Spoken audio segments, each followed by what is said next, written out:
जय श्री कृष्ण। आज हम अजय एकादशी व्रत कथा के बारे में जानेंगे।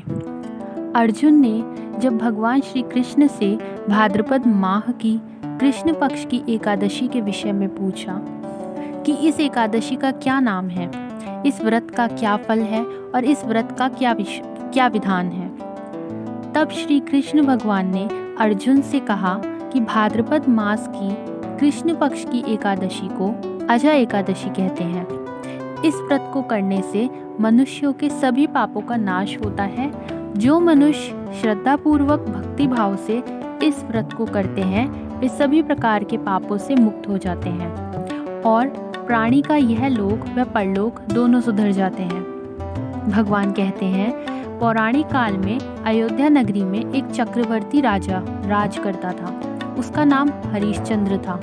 प्रभु इच्छा से उन्होंने अपना राज्य एक ऋषि को दान कर दिया और परिस्थितिवश उन्हें अपनी पत्नी व पुत्र को भी बेचना पड़ा और वह स्वयं चंडाल के पास दास बनकर जीवन व्यतीत करने लगे। वे वहां कफन लेने का काम करने लगे। इस नीच कर्म से दुखी होकर इससे मुक्ति का उपाय सोचने लगे। वे हमेशा इसी चिंता में रहने लगे। एक दिन गौतम ऋषि से उनकी मुलाकात हुई। हरिश्चंद्र ने ऋषि को प्रणाम किया और अपने दुखों से मुक्ति का उपाय पूछा। तब महर्षि गौतम ने कहा, हे राजन, या भादो मास के कृष्ण पक्ष की एकादशी का नाम अजा है। इस एकादशी के व्रत को श्रद्धापूर्वक करने से तुम्हारे कष्ट जरूर दूर होंगे। राजा हरिश्चंद्र ने गौतम ऋषि के कथनानुसार एकादशी का व्रत किया। इस व्रत के प्रभाव से राजा के सभी पाप नष्ट हो गए।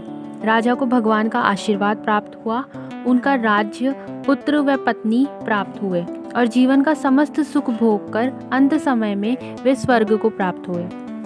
यह अजय एकादशी के प्रभाव के कारण ही राजा को समस्त कष्टों से छुटकारा मिला और उन्हें स्वर्ग प्राप्त हुआ। इसलिए कहा गया है कि अजय एकादशी व्रत की कथा के श्रवण मात्र से ही अश्वमेध यज्ञ के फल की प्राप्ति होती है। सभी प्रकार के पापों का नाश होता है और मनुष्य समस्त सुख भोग कर स्वर्ग को प्राप्त होता है। जय श्री कृष्ण।